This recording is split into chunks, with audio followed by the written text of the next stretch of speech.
Yol ni, Ira nak share dekat Yol ni Yol. Telekung buat hantaran kakak deh.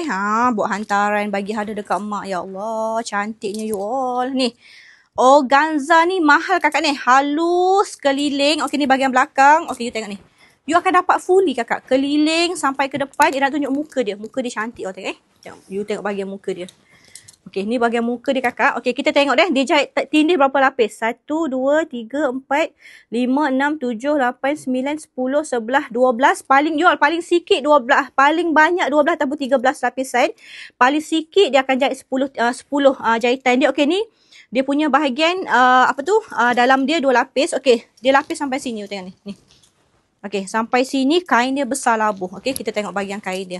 Kain dia besar dan juga labuh. Okey, Ira punya tinggi 160. Okey, 160 dekat macam ni. Okey. Nampak tak Yol? Kita pakai sampai sini. Takkan pakai sini Yol. Pakai sini kan? Okey, pakai sini. Takkan pakai sampai sini. Okey, sampai sini. Okey, so besar. Getah dia besar. Ada tali you boleh ikat. Okey, besar dan juga labuh. Kain dia. Material kain dia best. Cotton lembut kakak ni. Cotton dia ringan je Yol ni. Kain dia tak panas, tak pakai. Nak bagi hadiah untuk mak, nak buat hantaran, komen I belanja you less 50%. Okey, komen je I belanja you. Harga asal 389. Dah ada harga less 100 lebih je.